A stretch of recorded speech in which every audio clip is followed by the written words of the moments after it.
$60,000, more than a car. I keep hearing that in my sleep.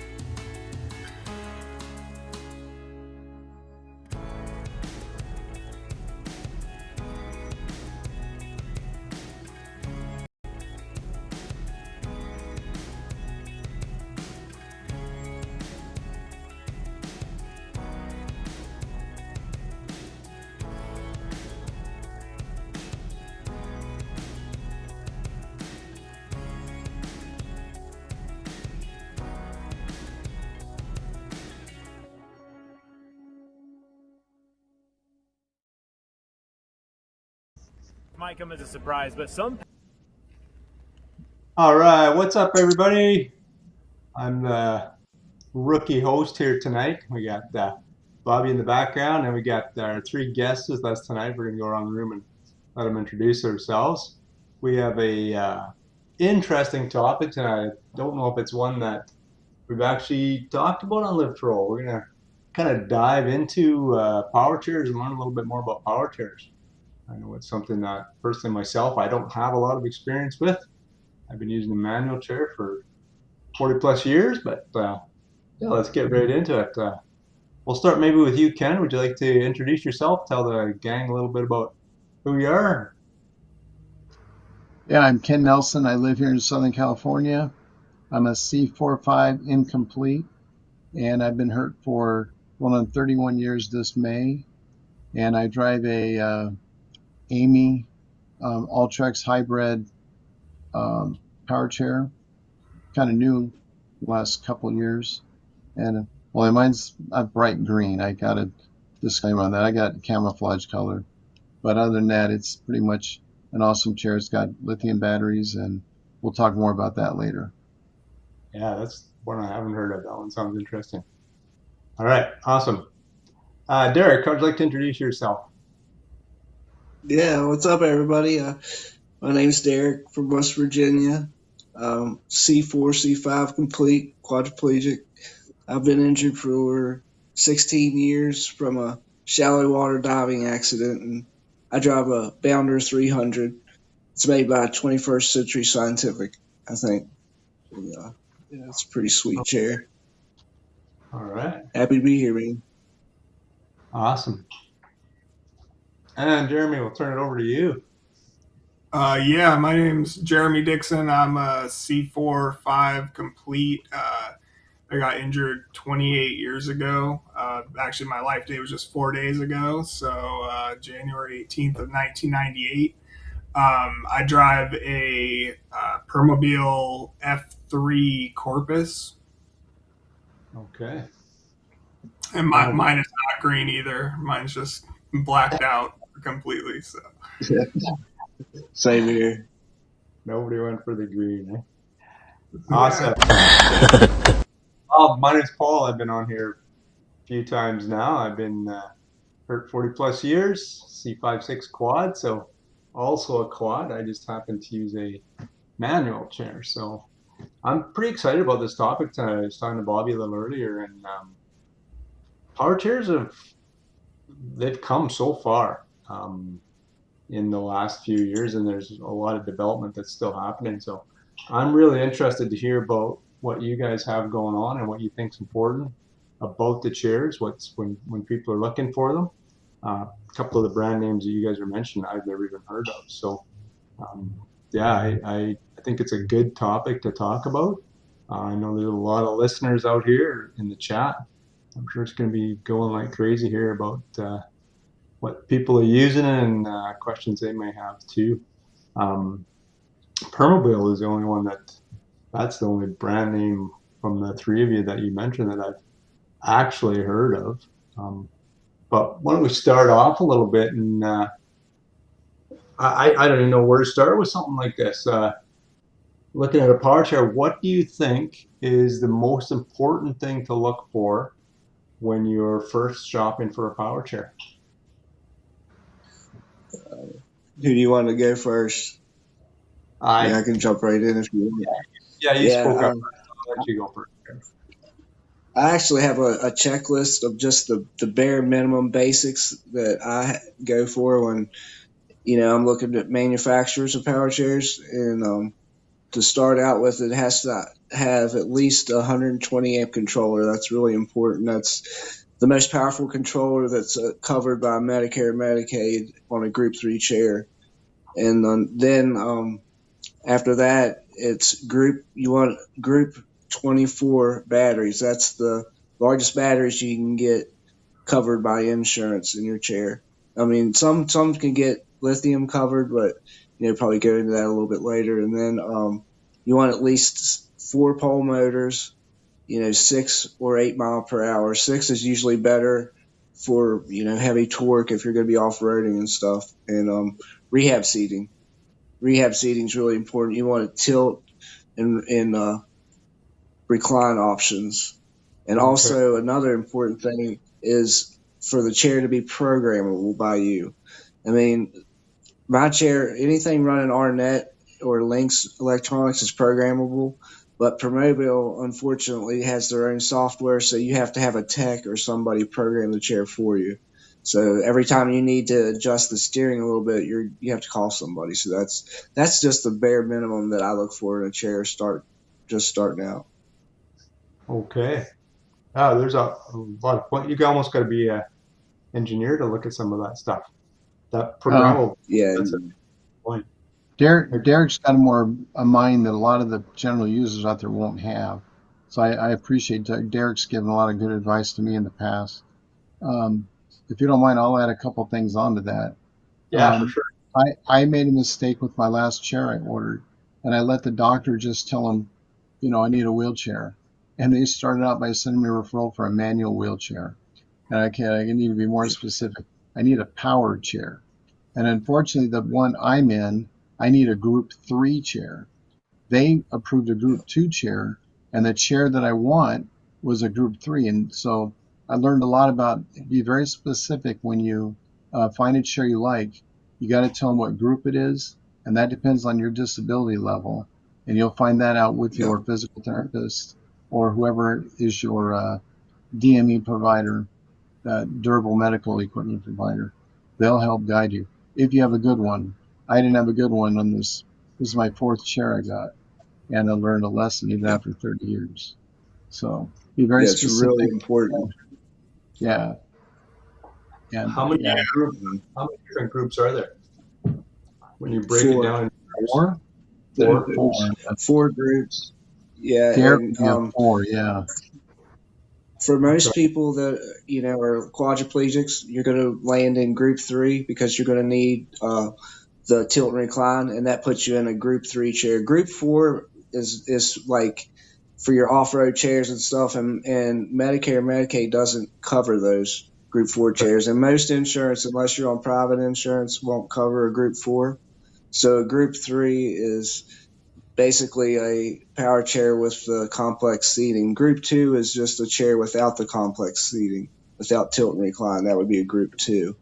So, and like Ken said, you really have to be your own advocate and do the research, because you might get unlucky and get a really crappy DME or adaptive technology professional, and they won't know exactly what you need, and they'll just get you what's the easiest for them to get a hold of. I mean, it's complicated. They'll just give you something stock. So when you say, like, you were talking about rehab seating and tilt and recline, are there other options beside that tilt and recline, like the stand? No, some of them stand. Some of them you can just get the legs to lift. Besides the whole tilt feature, obviously you're a standing one there. What's all included in Group 3? How far can you go with that? The only thing I think that's not included that you mentioned in the Group 3 is the standing. I know that the seat elevation is now available as a Group 3 chair, but most of your insurances will put a standing chair in a Group 4, so it's not covered by insurance. But the seat elevation has recently is covered by Medicare and Medicaid. That's Okay. new in 25 that they just started covering the elevation, like that one you see right there. Yeah. Yeah. Right. All right. Okay. I Jeremy, feel you like didn't get, I'm learning so much already, man. I had no idea how many. I didn't know any of this stuff. So Derek, you're the man, buddy. I had no idea about half of the stuff you just said. So what with Yeah, yours? What have you all got rigged up on yours, Jeremy? I mean, I have the seat elevator, which is funny because when I first got hurt back in 1998, my first chair had the seat elevator, and then they wouldn't cover it at all after that until this last one I got like a year and a half ago or something. They finally covered it again, and we just said, "Oh, I need the elevator to be able to reach up into the cupboard or whatever," and they just said, "Fine, that's no problem." So that was nice. And then my thing was always the speed of it too. Like I hate like having to like roll slower behind people, so I want to be able to like keep up with my brothers or whoever if we're out going somewhere in a to a game or something. I hate being stuck in the back behind a bunch of people. So that was always a big thing for me, was getting one that had a good enough was fast enough. And obviously they've come a long way in the last 10 years or so, since or probably 15 years since my first couple of chairs were pretty slow, and then they've gotten quite a bit better the last few I've had. Yeah. I wanted to address something you just touched on. My first chair is called a Quickie 200. At the time, that was like the new hot chair to have. Everybody at that time, it was like only a year introduced when I got hurt, and it was like a little go-kart. And a lot of people use that for the soccer or the whatever the sport, chairs were being used for a wheelchair, rugby or not rugby, the soccer or whatever they call Power it. soccer. But it didn't tilt, it didn't recline, it didn't do anything. You get in that chair, and my body got the worst posture because I would just slump forward and somebody would come over and pull my shoulders back, and you'd hear this accordion effect of vertebrae snapping in line. And that was every day. So as chairs evolved, I got my next one in 2001, the Quickie 646, and that one reclined, and I thought I'd gone to heaven. But it only went 6.5 miles an hour. The Bounder. Yeah. The Bounder makes a chair where they made a chair that goes 16 miles an hour. Yeah. No, I saw the demo on that, and it's too fast. No, I can go 8.5. That's great for me. I wish 10 would be a good speed. Me 10 when you get on the open road, you're trying to get home from the train or things I like to do. But 8.5, it's better. I still get to pass a lot of people, and that feels good. Okay. Yeah. And you guys might not have been hurt long enough. Do any of you remember the E&J power chairs? Emerson. It was basically just a manual chair with a motor on the bottom. A buddy of mine way back in the day. They had a radiator belt that would go around the big one. That was the Quickie 300. That was the Quickie 300 had a giant rubber belt like you'd put on a radiator, and that would drive. Yeah, Dennis Caney, one of my first people I met, was in that chair when he would come mentor me at the hospital. Yeah, these were even before the Quickies. They were early 80s. Yeah, I remember choosing the Permobil. I think they let me use one as a loaner when I was inpatient at the rehab facility up here in Washington State. And I decided to go with that, but they wouldn't give loaners out to take home. So when I first went home for like 6 months before they got the chair to me, I had to be in a rear wheel drive power chair that was like the biggest nightmare ever. Is like the turning radius on the Permobiles. I don't know if they were one of the first, but it was the first chair I saw that had front wheel drive. And now they've switched more to a mid wheel, I guess. But that was like a huge thing. Like, I mean, my house has suffered the consequences of that. Me having that rear wheel drive chair for like 6 months, I destroyed everything in my path. Yeah, And that's the Okay, that's so- interesting that. Oh yeah, sorry about that, Paul. Oh, I was going to say, speaking of the drive, what's the preference nowadays? Rear wheel, front wheel, mid wheel, advantages, disadvantages. Obviously, the rear That's wheel. going to be so. Yeah, it's so different between every person because like I think it has a lot to do with what you started out in and or your surroundings. For me, I started out with a mid wheel drive and I liked it, but whenever I was off, going off road and outdoors and stuff, it didn't do as good as a rear wheel drive. But I definitely put holes in the walls. But I prefer a rear wheel drive because it's better for off road in my situation. But if you're doing more indoors and stuff like that, front wheel, mid wheel's the way to go for indoors. A sharper turn with the front wheel and mid wheel than you do with the rear wheel. There Oh is a yeah, problem with the front wheel drive chairs though.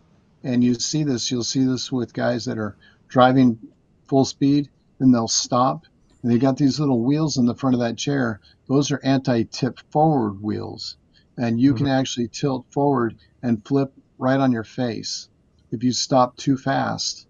And there was a guy that I watched.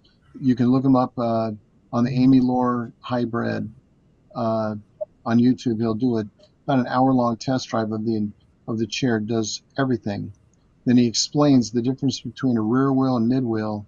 How the further back those wheels are, the drive wheel, the safer the chair is for tipping and for things of that nature. The further the wheels are forward, there's a lot of weight on the front, and you can actually tip forward if you stop too fast, and you'll do a little roly-poly action forward. So It that's was one the downside. happiest moment of my life. What was that? I'm not sure if it's That's not the happiest moment. That's probably Anyway, bothering. that's one of the downsides of a front wheel drive. Yeah, that's that. yeah. It's unstable.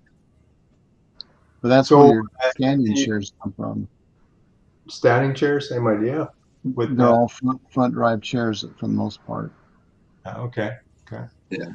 Um, There's only a couple rear wheel drives available in the United States, Group 3s. Now, the Bounder and I think Quantum has one, but Quantum, I don't recommend them either. They're not the greatest chairs. Some people like them, but have not had good experience. Earlier in the show, you talked a little bit about batteries too. When you were Derek, when you were talking about what you're looking for and stuff. Talk a little bit more. Tell me a little bit more about batteries. Like when the ones you're talking about aren't lithium ion. They're like a regular deep cell battery. Yeah, they're lead acid, and they're MK Gel Group 24s, which that's that's the biggest that you're going to be able to get in a Group 3 chair that insurance is going to cover. I mean, some people have been able to get their lithium batteries covered, and it's worth a try. I mean, the worst thing you're going to do is get denied and just have to reapply for it for the Group 24s. But Right. yeah, that'll give you the most range. Most range You in gotta be that. careful. You You got gotta be lithium. careful, though. Just because you can buy lithium batteries doesn't mean your chair can use them. Like Quickie, I talked to those guys at the expo recently, and I said how other companies are playing with the lithium technology, and they said with their chairs you can't put them in there because, especially for charging, it takes a special charger, and also Yeah, I'm not sure how the electronics work, but you can't just put a 12-volt yeah. lithium battery and expect it to behave like a gel. No, you can't do it. They have to be when you get a lithium for a chair, it has to be with the company that manufactured the chair. They also will make the battery, the lithium battery. Unless you did, for me, I made my own battery and I have a hobby charger that I use to charge it, because the chargers that come with the chairs, they won't work on lithium unless you get the lithium battery, through the same company that makes the wheelchair. Yeah. Right. That's good to know. I'm battling. My chair is like dying, and I'm just, 90% of the time I'm just around the house, and it's dropping down to like the 1 or 2 bars, of the 10. Almost every time I leave the house, I'm struggling to get back into my van. Basically, by the time I'm ready to come home, so it's been kind of a nightmare the last like month or two. But hopefully, getting some new batteries soon. And this is actually, it's weird because this is my 5th chair, and I think that this is I think I had to have the batteries replaced one time before this on all of my chairs combined. So this I only had this one for a year and a half. So I know you guys were saying that before the show. I think that you have to change your batteries out every couple of years. But I've just never had an experience before. It's probably a good time to tell people about how to charge batteries with the gel technology, or we were talking about the MKs. You want to run your chair that day. Always charge your chair at the end of the night. That's different from lithium batteries. For the gels, they say to charge it at the end of the day, even if you drove it a mile or two. Now, there's different ways of thinking, but all the people I've always talked to, they've said with gels, you want to charge them at the end of the day. But with lithium, Yeah, you do. You run down to just about when they're starting to flash a bar, and then you'll recharge the whole chair. So it could be 20, 30 miles before you'll charge your chair again. So, See, that's interesting, Ken. I've heard the opposite. I've heard the flip of that. With the gel style, they've got a memory, but maybe with power chairs it's a little bit different. So if they've got a memory and you charge them too often, they won't die down all the way. They'll just go down a little bit, and then, because that's all they remember. But with the lithium ion, I thought you could charge them anytime you wanted to. Yeah, the MK gels they don't actually have a memory. The MK gels like that, you just like kids said, you want to charge them. They're pretty much your lead acid batteries, like the MK gel, are happiest when full, and the lithium's pretty much happiest when they're about half full. Yeah. I mean, for storage and stuff like that. But you don't want to keep a lithium battery at full charge all the time. Yeah, I've heard that. Now I'm just thinking with that scooter thing I've got, it's got a lithium battery in it. I say with my hand cycle. I actually called MK, a battery plant, and got it from them. They said charge the gels every day. Keep those topped off, and you want to run them there. You don't want to, I always put my chair at the end of the day too, and it's I don't know what happened with these ones particularly, but you got to find a way to run your chair, even when you're not going to play. You got to find a way to do that. I've got a thing I dwelled on earlier, but you can make devices to help run your chair, even if you're not able to go outside. And but you got to be creative on getting that chair, because you got to run the batteries. If they just stay charged up and you don't run them day after day after day, they're going to lose quality in that way too. Yeah, good thing. So that kind of leads into the idea of maintenance too. What other maintenance things do you got to worry about? Like regular, whether it's annually or every 6 months or something. What types of things you got to kind of take care of on a power chair that's important? Well, one of the first things I do when I get a chair is to go through all the seating functions and check the wiring and make sure nothing's being pulled in the wiring, because I've been stuck several times, out with, tilted all the way back in my chair and a wire coming plugged and, just being stuck right there. That's one of the first things I definitely look for. Bobby, show the picture with the chair elevated or standing upright. No, not that one. Well, that's a good example too. Yeah, whatever your chair does, you want to extend it to its extreme. Do the one where the seat located there. And you want to check wires and make sure, like what Derek was just saying, make sure there's nothing being pulled or stressed out at the end of its, there you go. That's what I've got there. And there's a little black wire in the back end. That's your harness. That's the only thing you have to make sure. And then if you have leg drainers on there, if you have other things, make sure that nothing is being pulled when you go to the extremes of ups and downs and tilts and whatever your chair does. That's a good idea, what Derek said. Yeah. That's I have important. To keep for cleaning, the easiest thing I found was if on Amazon you can buy electric air duster for like keyboards. It's pretty much just as powerful, as a air compressor. And I use that about once a week just to totally blow all the dust off my chair, because if you don't, over time that dust just kind of grinds up and gets in all the screw heads and everything, all the moving parts, and it really, it can destroy a chair pretty quick. That leads right into one of the questions in the chat there that they just posted, is for people that are living in more the northern regions. How do you deal with stuff like road grime, road salt, in the winter, stuff like that? Like, it sounds like cleaning's pretty important too, eh? Yeah. As Derek was saying, I do this and I do that, and I do the same thing. We do this, we do that, but we do it through our caregivers and our helpers. We just sit in the chair and tell people what to do. But it's through Right. wise words and saying this is what I need to take care of a chair. But you hopefully have good people you trust to do all the things that we're talking about. Types of maintenance, yeah. How about you, Jeremy? You're up in Washington. Is there things that for maintenance that you do? That's any other things? I mean, just basically trying to keep it clean as I can. I probably don't even do a good enough job of that, wiping all the dust off and everything.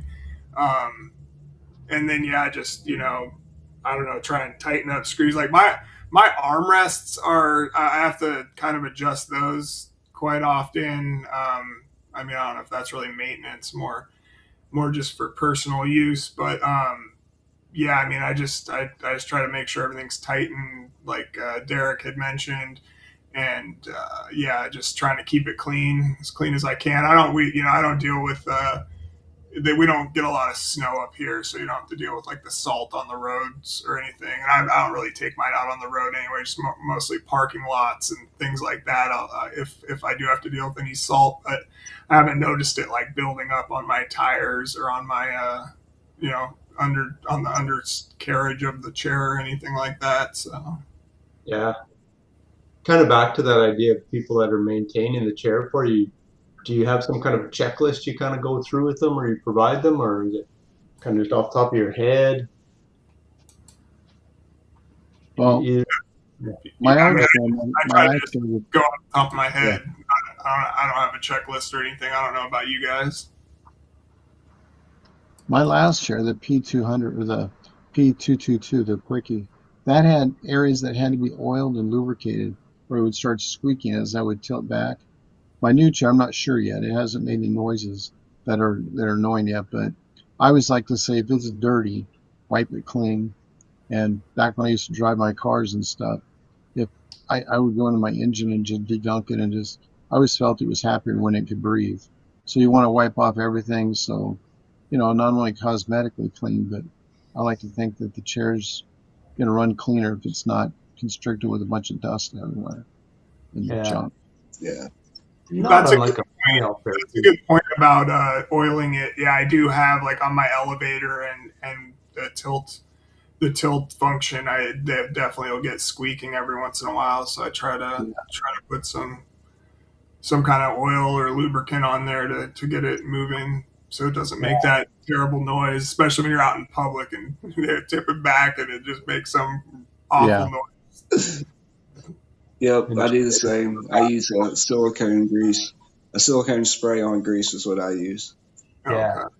Silicone, I use that on the manual chair too. And same with my power seat base in my van, which is a similar scissor setup as elevation chairs. and I think that silicone works the best. That's what Jay in the chat was asking too about how to deal with things like squeaking. The chair squeaking when he's got his is squeaking when he's turning, and he can't figure out how to get rid of it. He's tried lubing it up and can't find where the squeak's coming from.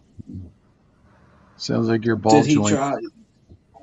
Yeah, and also I've noticed if you're just spraying grease on the squeak may not solve it. It really needs to be cleaned first and completely blown out and sprayed with water, and then you hit that clean surface with silicone grease, and that should help it, because if you're spraying it on to an already dirty surface, it's not going to do any good. Yeah. Good point. I would say ask your technician too that brought you the chair, if you Yeah. can. Ask, the manual's going to say maintenance usually, but I would ask them, what are some of the key points that on this particular chair that tend to be needing more attention than others? And if they know the chair well enough or they're a good enough tech, they could probably give you some good advice. Yeah, that's true. That's a good point. Yeah.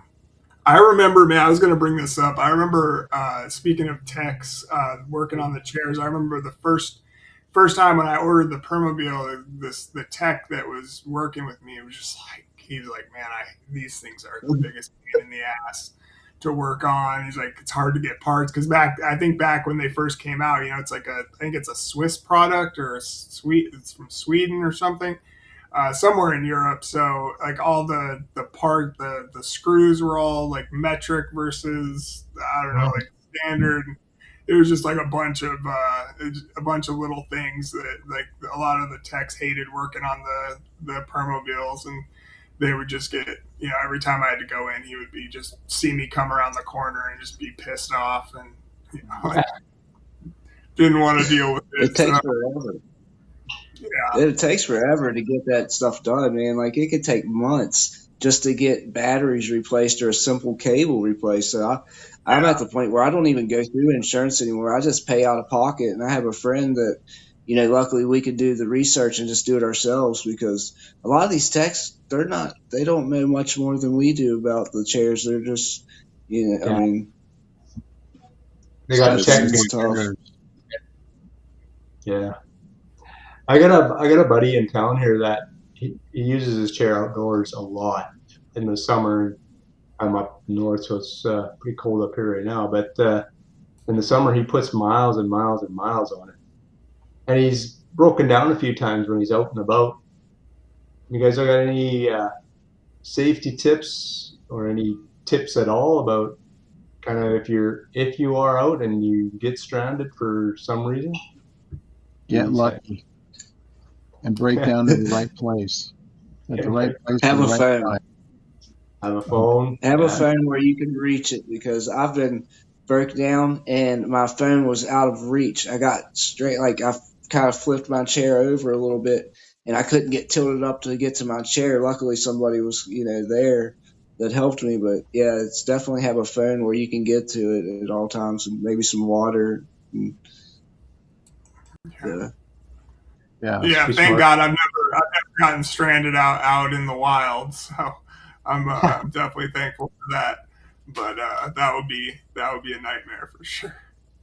I had this summer. I'll go ahead, kid. Well, I had one breakdown in all the years. I hope my chair's not listening, because I don't want her to get any ideas. But it was my brand new Quickie P222. I got off the train in Oceanside, and I was driving around the corner, and my chair just stopped. It was dead, and no lights, nothing. And I didn't know what I was going to do. I looked around. To the left of me, there was this van that said wheelchair repairs and all this other stuff right there. And it was a guy there at the beach with his daughter who's in a wheelchair. And they're enjoying their day at the beach that day. And he was right there where I broke down. And between him and another guy, they went through my chair and realized the plug had pulled out. And then this goes back to when you get a new chair. Make sure everything is pushed in. I didn't do that apparently. But he got the thing pushed in, and I was on my way within 15 minutes. But I'd say, if you break down lucky. Find somebody that can help you, or, make it something that's easy to fix. But since then, I've never had a chair let me down. I just got And lucky. if you have air-filled tires, like pneumatic tires, definitely have some fix-a-flat on hand, because this past summer I had a nail get in my tire while I was crossing the road, and I got stuck right on the side of the road, and then my chain popped off my chair because the bounder runs on chains. But luckily there was a guy that works for the fire company that stopped and helped me out and got me going. But yeah, if you have air-filled tires, definitely get some fix-a-flat. Yeah. I guess I take that back. I did get stuck one time in it must have been like 99 or 2000. It was like not long after I got injured, and they had redone the roof on our house, and when they were ripping all the shingles off, some of the nails got out in the driveway. And when I used to take like the city transit to school every day, and when I got dropped off at home, I rolled right over a nail and popped my tire. And we were going to the Seattle Mariners game, my dad and myself and a couple friends of mine. And this is like back when the Mariners played in the Kingdome. I don't know how familiar you guys are with Seattle sports, but there we had this big dome that you'd go up these ramps that just kind of weaved up the entire outside of the stadium. And I'm coming down, so we got the tire fixed real quick, but the tech didn't get it on all the way or didn't get it tight enough. So rolling back down, like my chair just went sideways, and basically we had to, like, the wheel was about to fall off. My dad had to go get the van. He basically backed it let him back it into the stadium, and I was able to get kind of pushed into the car and get home just barely. But thankfully I was with people that knew kind of what was going on, and were able to get me taken care of. But Yeah. Let that be a warning for those that have pneumatic tires. Yeah, maybe a softer ride, but I learned my lesson when I was at Loma Linda Hospital when I first got hurt, and they gave me a chair to use, this Quickie P200 that I was talking about. Yeah, it was fast, it was soft, but it got a flat, and it laid me out. I couldn't have a chair for like 3 or 4 days waiting for the tech to fix it. And I just got my freedom. I just got out of bed, and then they grounded me for 4 days. So I've done solid core ever since. It's a little bumpier, but you can run over glass. I do run over glass purposely, so I like hearing it crunch. But anyway, just no problems with tires at all. That's good. Yep. Yeah, that's interesting. When you get a new chair, go solid tires, unless, like these guys are saying, you're going to get a flat and you're down for days. So it's tough. It's a compromise. Most of the things you get on a chair is going to be a compromise. Like for me, it sucks getting flats, but I enjoy like Ken said, the softer ride, and the air-filled tires that I have do a little better off-road because they kind of spread out the weight of the chair a little bit better than a solid core. And there's foam core too, but yeah, it just depends on your situation, really. Yeah. Well, it's like the technology of going when the sand dunes, you let the air out of your buggy a little bit. That helps you get better traction. So, yeah. Right.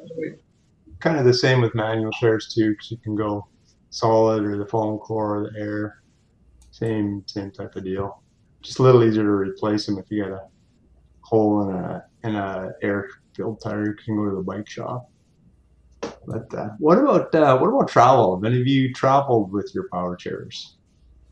Like air flights or anything else? I have not. Yeah, I don't travel. Not in the air, at least. I've heard flying with the power chair is an absolute nightmare. They destroy them.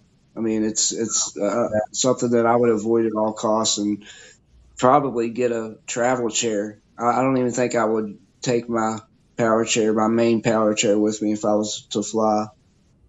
There is a lot of power chairs around now, or travel chairs around. I do have a tip for flying if you're in a power. This lady told me this. You know the saran wrap? You've seen bubble wrap. You've seen different. Well, you get like the wrap that wraps like a pallet, and you wrap your whole chair up. I've heard of that. Yeah, I've heard of that. You leave access to unlock the hubs, but you lock everything up so nothing can fall off. And hopefully they're not stupid enough that, they dump your chair on its side. Because I got a friend who went to Columbia. When they got home, they saw their chair laying sideways coming down the ramp. Yeah. And so you don't know what's going to happen when they have your chair behind all that stuff. I But I traveled have with the buddy who was on a power chair, and we went on the plane, and they made him take the batteries out, and there's the old cell battery thing and everything. And it worked good going there. On the way back, when we got home and they put the chair back together, it was a disaster. It was like the chair was, I don't know, buried in grease in the bottom of the plane or something, and it was quite a mess. You had to deal with when we got home, but. Yeah, these airlines need to do better as far as taking care of our chairs and getting it so that we can just ride in our chair on a damn airplane. That just seems crazy. Right. We still can't. They're talking So, about it. these things. tie the chair Yeah, down. these chairs are. Oh, sorry. Yeah, these chairs are way too expensive. I mean, you're looking at like I know mine was 45,000. Luckily, it was covered by insurance, but it's just crazy. Yeah, I remember here. The first. Oh, yeah, there you go. Right. Oh, there you go, Bobby. Wrap that sucker up. Let's wrap her up good. Yeah, hearing how much a power chair was the first time when I got my first one, I was blown away. Yeah. It's the price of an automobile. More. Yeah. There is a good way to travel with this chair. Can we talk about the elephant in the room for 1 second? Is it really negative 23 degrees in where you're at? Yeah, it is.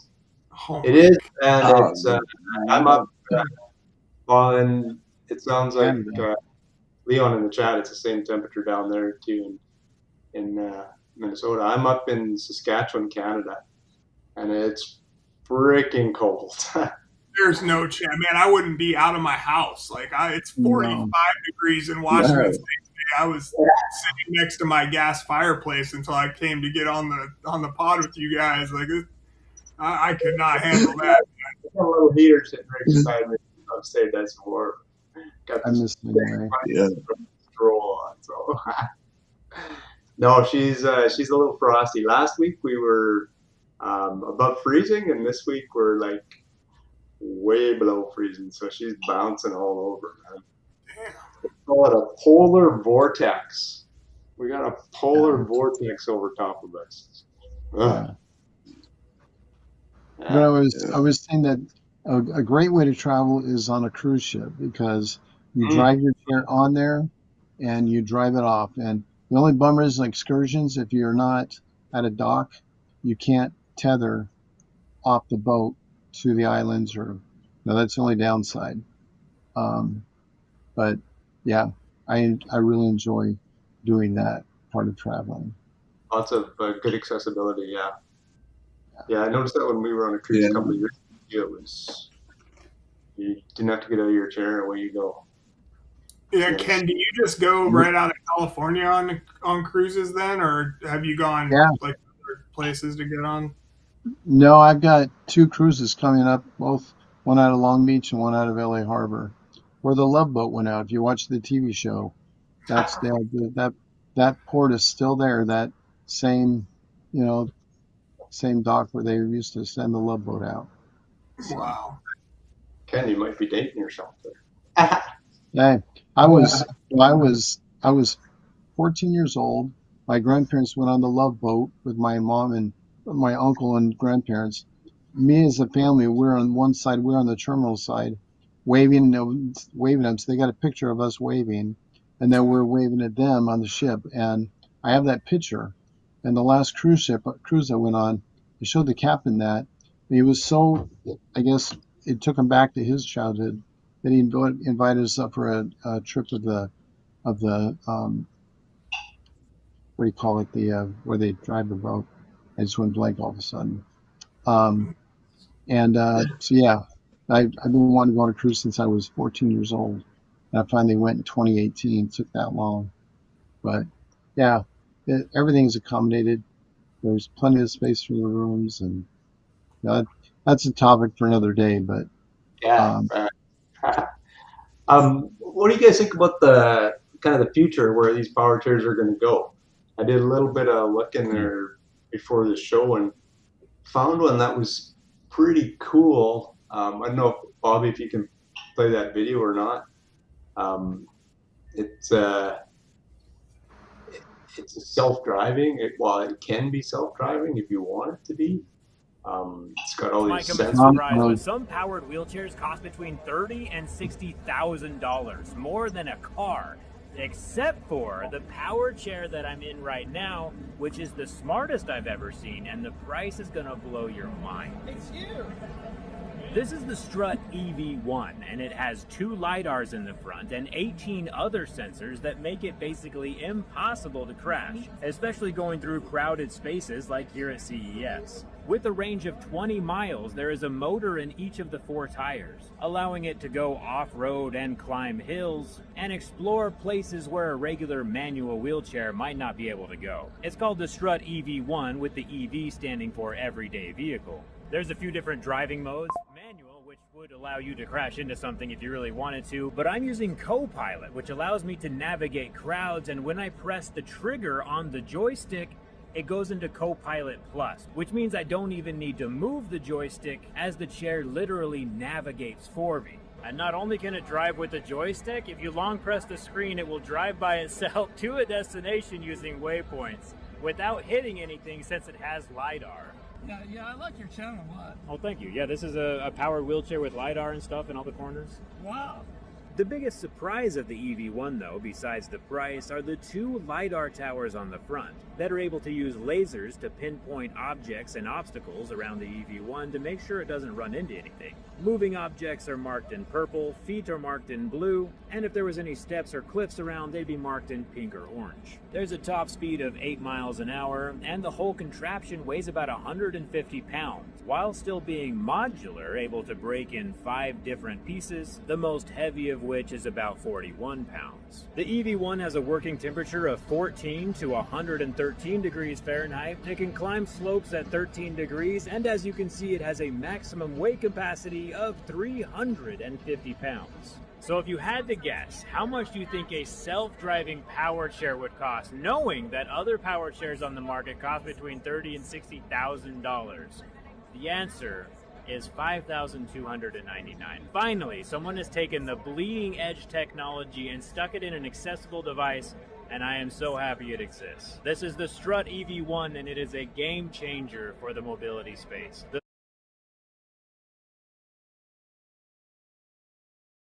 Strut EV1. Is that a gimmick, or is it the future? I don't know. I see those things out in the streets of LA where they've got a delivery bucket and they're bringing food to the office. You know, got little white eyeball lights in the front. Yeah. I think the seat cushion would be a question for me, because you got to be able to customize the seat cushion to your personal preference. Yeah. If you think of the yeah, go ahead. Yeah, I think I'd probably have that thing destroyed in about a week, to be honest, with all being off-roading. But I mean, you know, for the average user, definitely probably going somewhere in that direction.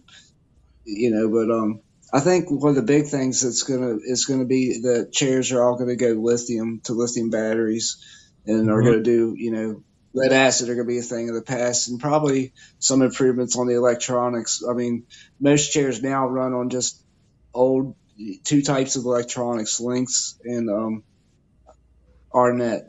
And the RNet's kind of an older system. Lynx is a little bit newer, but they're still old technology that, you know, they definitely need updated. But one thing I noticed, he was driving with his fingers. He was spinning the knob, so your typical quad would not be able to use that joystick. Yeah.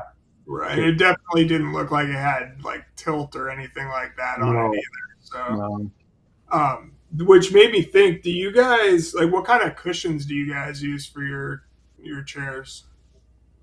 Yeah. Good point, Jeremy. I'm a Rojo guy. Same. Yeah. Same here. I can't use anything but Rojo. I get pressure sores with anything else. I've Yeah. been seeing a lot the ease cushion. It's supposed to be like a electric cushion that'll change like power or pressure relief, I guess, back and forth. I don't know if you guys have seen that. It's been like advertised all over my Instagram for the last year or 6 months at least. I haven't Me too. heard of anybody that's gotten one yet, but I'm interested in knowing how those work. There's another one out there called Aquila, which I tried back in 2014. It's about a $5,000 cushion that will alternate pressure points, and actually you have it molded to your butt shape to start with, and then it's a motor that like about 2 books side by side, and it mounts on your chair, and it's air pumping in and out of your cushion. I tried it with no success. It made red spots, and I was afraid to go beyond with it. But that's one. Yeah. And Jeremy, I'm here. I had one friend use it. He said that he broke it 3 times. They replaced it every time, but you got to remember it falls apart because it's got smaller parts than like what you use on your power chair. So some to keep in thought, but I'm not saying it's a bad cushion. I would keep with the people who have been making cushions for many, many, many, many years, meaning your Rojos, your J's. Something that's a little less maintenance. Cushions like that. Java. Yeah. Makes sense. There's another system, a ride system, which is a kind of a closed cell foam thing that's molded to, think of it, it's kind of like a toilet seat, actually. I've got people around here that, I think what it was is it's the dealer around here is pushing it on everybody, and the therapists love them, so all the new injuries are on them. Us old injuries, I tried one, and I hated the thing. Like, it screwed up your balance. You couldn't move in and out of it. It was uncomfortable to sit on. But it's kind of that old train of thought where whatever the therapist puts you on, that's kind of what you stay on. But I'm with you. Yeah, that's where you. 100%. That's where. Yeah, it's definitely important to self-advocate and know what's out there, because the therapist might have in his mind because they're only spending like a couple of hours with you, and they're not going to be completely familiar with what's going to be best for you long term. And like with a backrest, when I got my first chair, it came with a backrest that didn't fit me at all. It made it really, really uncomfortable. And when you get a chair, you're stuck with it for 5 years, because you can only get a new one every 5 years through insurance. So it's really important to make sure you're getting that seating right, and know that you have the last word. Don't sign that piece of paper over to get that chair delivered until you know it's exactly what you want. Yeah. Derek, you brought up a point that I was going to just interrupt, and I wanted to bring up, and that is the backrest. I myself am in a high quad, and I use a lat support backrest. It's a deep contour with highs sides on my side, so because I'm very unstable this way. But with this it's like if you've ever been in a sandrail or a dune buggy, you get those seats, the buckets that you just soak or sink into. That's where my wheelchair is, and it really good. It hugs me, and I use a chest belt just because I'm very tippy and I can fall forward. So I've learned to put my ego away and put a chest belt on me and keep me upright in my chair. Well, seating is so important. I mean, for posture and there's long-term things, safety, all that kind of stuff. There's probably 30 different types of backrests out there, or maybe more, but there's only the J backs. Those are the ones that I stick with. J or in that ballpark. Yeah. Comfort Company also makes good backrests. They're a good one too. My last chair I got, they had put like some lumbar supports in or something that like behind the actual backrest, and when that happened, like it was kind of pushing my lower back out, and I could not figure out what was going on, but I was spasming like crazy. But it took a couple days for it to start, and finally figured it out and was able to pull those things out of there, and it was fine once that happened. But you got to kind of watch for little things like that at the same time, like that you're not used to in your previous chair, and now it comes standard on the new chair, and you just don't know. Yeah, my first backrest had a bladder in the lower back, and you could pump it like a blood pressure cuff, and you could pump it up to adjust it to whatever you wanted. And I never really pumped it. I left it flat. I didn't really need to pump it up, but there might be a reason for people with lower back problems. So there's a way of getting exactly what you need out there. You just got to talk to a rep. Yeah, and advocate And for yourself. headrests. Yeah, like headrests. There's a million different types of headrests out there that you can, choose from, and that makes a huge difference too in just being comfortable in your chair if you're sitting in it for long periods of time. Leaning back at all. Yeah, for sure. I think advocating for yourself, that's really important. That's for any love the recline like this. Yeah, I love the recline mode. It's so comfortable. Be able to tilt the chair back a couple degrees and just shift the pressure points. It's so relaxing. I don't know how I made it through my first chair, 5 years of no movement at all. I remember sitting in a movie theater in a spot designed for a wheelchair, but it'd be tilted forward, so I'm trying to struggle to hold my shoulders up and back. And by the end of the movie, I'm so exhausted and sore. I didn't care what. I just wanted it over so I could go home and get out of my chair. So yeah, and that tilt's really important. The tilt's really important too for pressure relieving, because that's how you get the pressure off your butt, is to tilt that chair back as far as it'll go. And I do it every half an hour to an hour. I'll go back for 5 or 10 minutes just to relieve pressure, so you don't get pressure sores. Therapists say 2 hours in the chair with a 20-minute pressure release every 20 minutes. Every 2 hours you need a 20-minute pressure release. It varies so much. It varies a lot between people, because I know you went through hell, Ken, with your pressure sore, and same here. And it's just when red shows up, that's when you need to get tilting back. Yeah, that's huge. That's super important. Super important. Too many of them damn pressure sores out there. I got one more question I want to kind of run by you guys about. We talked a lot about things that you got to look for and that you want in a chair that are important. What about accessories? If you were to add something additional, I know Derek, you're talking. Your chair sounds like it's a little more off-road. Maybe you can talk a little bit about what that looks like when you say off-road, and then the other two chime in a little bit about any other accessories that you think are important or even fun to have. I'll let you start, Derek, with the off-road idea. Yeah, for the Bounder, it's just a really solid built chair, and it instead of having gearboxes to connect the motors to the tires, it actually is run on a chain.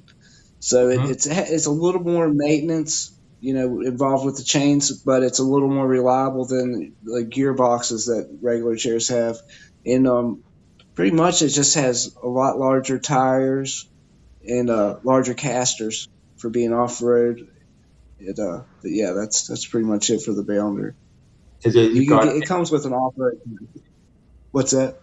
I was gonna say, does it have a bigger motor or more power, low end torque, anything like that? Yeah, it actually has more torque than just the average motors, but it's still covered by Medicare and Medicaid, so it's a Group 3 chair still. Tim Allen gave it a little extra power. The Bounder isn't known for their, little extra torque, and if you want to, do a more, but yeah, it's a bumpier ride, and it's a little rougher looking. Yeah, cool. For as far as accessories go, like on the newest chair I got, it has an iPhone charger on it attached to the chair on the side, which is awesome because and it's got a mount for my phone, which makes it a lot easier. I was like, zip tying on a like a mount for like for your window in your car or whatever onto like kind of the underside of my controller to have my phone in an accessible place for me. So this was it was kind of a nice little accessory for this new Permobile. That's cool. Yeah. How about you, Ken? Well, the Amy's got a whole accessories catalog. You can get all kinds of attachments, depending on how big you want to make your chair. You could put all kinds of tablet holders and cell phone holders and water bottle holders. And, I like to strip down to just the bare machine. And then I've got a backpack that I put things in there, but I got my cell phone mounted on the waist belt. I put Velcro on there so the phone doesn't go anywhere. And just try to be as stealth as possible. But yeah, you can get all kinds of attachments, put that array of buttons on there for all the different movements my chair has.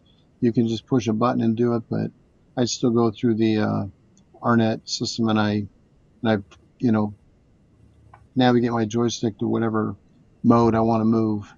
And but this thing is like a transformer. It's like those that have driven on the sidewalks. You go down a curb cutout and you drag your footrests into the ground, and then you're sharpening the edge every time you hit one of those things. We got like knife edges on your foot plates. But this now, the new one lets me kick the plates up a little bit, lets me tilt back just that little bit.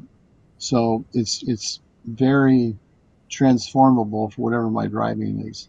But and then one thing that I didn't get and how important this was, when I'm driving, sometimes my arm gets super tired and I can't push it forward. All I do is I stop, I adjust the tilt of the backrest. I'll tilt my backrest forward more, so it puts my arm closer to the joystick, and I'm not straining to reach the joystick, and I can drive super easy, and it takes all that stress out of the drive. That's something I couldn't do on my last chair. So that's what I've learned. You can as close, tight forward as you want, and it's super easy to drive the chair then. So, little trick for those that you guys, it is so funny watching Ken. To go out with Ken, I'm down here in the corner, everybody, under Derek. It's so funny to watch Ken because he's got everything but the kitchen sink in his backpack. The thing must, stick out about 3 feet, and he is not shy to ask anybody, excuse me, can you go back there? And he knows how to direct every little pocket of this backpack. It is so amazing to watch. He's like, hey, in the big pocket, lower right, more towards the middle, you will find my fork, and pull it out. And boom, like it is flawless when he asks any stranger. I was amazed. I was like, wow. Talk about and when they don't put it back where it belongs, and I'm looking for it the next time, it's a search. I've got a smaller bag now. Now I've got a little side pouch where I keep my spoon and all my stuff, so nothing gets scattered all over my chair anymore. But there's nothing worse when you go to sit down to eat and you can't find your silverware, your adaptive spoon, because you don't want to have people feed you because you can't find your adaptive silverware. And so now I've got like 5 spoons in my backpack, where if I lose one, I got to run another one ready to pull. So I bought a dozen of them off Amazon one day, and my brother ground them all down and got them all tweaked the way I like them, so I can put it in my splint. I use a splint. See where the pencil is? I'll put a fork or a spoon in there, and it lets me, eat like a normal person. Well, semi-normal. Do any of you have light kits on your chairs? I was talking to some friends the other day. They were talking about putting light kits, either getting them included with the chair or an aftermarket light kit of some kind on their power. I have headlights on mine, and I was going to say I saw somebody down in the comments posted asking about lights, and yeah, I do have headlights, and I guess it has technically there's blinkers on it too, but the headlights have come in handy a few times. Just being able to, going down like a dark path or something and not being able to see very well at night. And and up here in Washington, and this time of year, it's like it's dark from it's only light from like 8:30 in the morning until 4:30 in the afternoon. So it's kind of nice to have those for dark nights and trying to get around. For sure. I want to show you what my chair does. Show you how this room lights up with the light showing it. When I just got this, I don't know if you can see. Oh shoot, can't see any of the. I can see that flashing in the back there a little bit. Blinkers on the front, blinkers on the back, and then if I turn my headlights on, I got the headlights forward. A couple of my friends saw me go down the road after I got this chair after a city concert in the park. They saw this light show going down the street. Then they didn't know what it was until they saw it was me.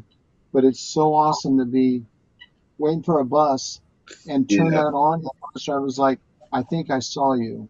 So it's got some great LED lights on this. Wow, that's kind of And cool. if insurance doesn't cover the light package for your chair, you can just, like on Amazon, a lot of the bicycle lights on there work just fine on a chair, and you can get a switch to control them. Yeah.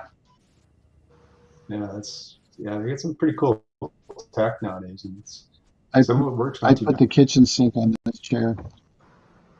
Nah. That's in the backpack? Is that in the big backpack, the kitchen sink? No, I just, all this stuff. It goes up 9 inches. It reclines totally flat. It tilts. It just does everything. I've never been so spoiled. Now when I go on a trip, I can raise above the railing and see beyond the railing and not record. I have a GoPro that I keep on my belt or my chest, and a lot of my recordings are with that, lying. And now I go above it, and I can record so many things that I couldn't see before. So yeah, it's nice. That's pretty cool. Well, we're kind of coming to the end of our time. Is there anything that we haven't covered that you guys would like to touch on before we wrap it up tonight? Not that I can think of. I just say, I know everybody kind of made this point already, but yeah, just definitely be your own advocate when it comes to this. You gotta, don't accept anything that doesn't seem right, seem like it fits you well, whatever the case may be. Definitely speak up for yourself. Yeah, I agree. I think that's the most important point of all is just do the research and know what's out there and be prepared. Some things your insurance won't cover on a wheelchair. Like on mine, they didn't cover the lithium batteries. They didn't cover the 8.5 mile an hour speed, and they didn't cover the camo flat paint job. But the salesmen they liked my personality, they liked me, and they threw those things in for free off the books. So we ordered the chair what Medicare would pay for, and they bumped it up to those extra things just by talking to them. You can do that with anybody you order your chair through. If they say, well, that's not Medicare approved or not Medicare covered, just see if there's something you can do to pay for the extra batteries on the side and buy the gel batteries and say, okay, but after it's over, they'll give you a credit for the batteries and then you pay $1,000 more for the lithium or whatever their price is. But don't take no as a final answer. Yeah. So you can negotiate with them. Yeah. Negotiating power. And be prepared to wait. When you start the process of getting a new chair, it's going to take anywhere from 2 months to a year. Absolutely. I've had that problem with a manual chair. I can only imagine with the power with all the other options and stuff. Well, this has been great, guys. You guys have been awesome. Thank you very much for jumping on here. I'm sure there's lots of things we didn't cover that once we get off, I'll think, geez, I should have asked them this, should have asked them that. But, before we go, I'd like to really thank our sponsors. We got two big sponsors that are on the banner there at the bottom. We got Mobility Professionals and Urology Professionals. Mobility Professional, both in out of California, but the urology professionals you can get anywhere in the U.S. They serve all of the U.S. and the mobility professionals more just in the California region, but they both have really good websites that have a ton of information on them. They're really good for helping people. Give them a shout if you've got questions, if you've got any needs for any of your mobility or urology products. We really appreciate them sponsoring the show. So thanks a lot to both mobility and urology professionals.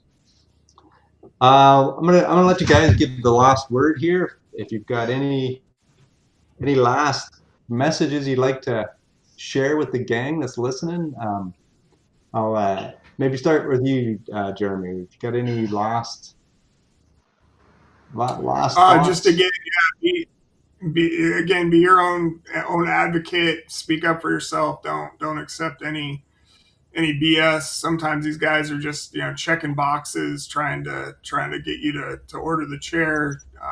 They're making a pretty good commission off these things, so make them work for you. And yeah, just don't settle for anything. Awesome, excellent. How about you, Ken? I got my power chair first for mobility, and then I learned that my power chair can get me places where a manual may not be able to get to as easily, but also does great distances. Don't be afraid to venture out. Start small. Go to the park, go to the store, go to this, but then eventually learn your chair, learn how reliable it is, and once you know you can trust it, you can go out and have a good time with it. There's a whole world out there to explore if you have the courage and the nerve and the ability to get around. So kudos to that. I've noticed that with the power attachment I have on my manual chair. What a difference having power makes. Wow. Like you were saying earlier, saving shoulders and just being able to get places you would normally not go. How about you, Derek? Any last thoughts? Yeah, I just want to second, being your own advocate and make sure just doing the research, just getting on the internet and looking for what's available. There's always new stuff coming out, so just keeping up with that and just be prepared when you're getting a new chair. Awesome. Going to the mobility expos is the best way to research. If you're lucky enough to be by one, the mobility expo is a great place to go check out technology. And if you're not by one, go to one anyway. Just make a trip out of it. I've been to a small one in Arizona. I haven't made it to the LA one yet, but that one's on my bucket list. So yeah, this year it's at Long Beach. It's the last weekend in Long Beach. Yeah, last weekend in March. Really good to have you on, and Bobby did a decent job in the background too. Kudos to Bobby. Thanks, buddy. Hey guys. Yep. Thank you. One more quick thing. A good friend of ours, she's always in the chat, and she has something starting tomorrow. It's a peer-to-peer seminar, and you can sign up with that web address where it says sign up at, and take a screenshot if you can right now for anybody that can, or let us know on Live to Roll on Instagram what that site is. And they're going to have every Friday from 10 to 12 p.m. Pacific Standard Time. This is over Zoom. Help with some of those things that you see right here in the circles, brain and body, tell my story, stuff to help us along and get by with that daily grind that we all go through with our recovery. So check it out. It is free to join. So I just wanted to mention that. That's awesome. Thanks, Bobby. Yeah, thank you, everyone. Great show. Yeah, thanks, guys. Great to meet everyone. Yeah, you too. Live to roll, gang. Yeah. Until next time. Live to roll.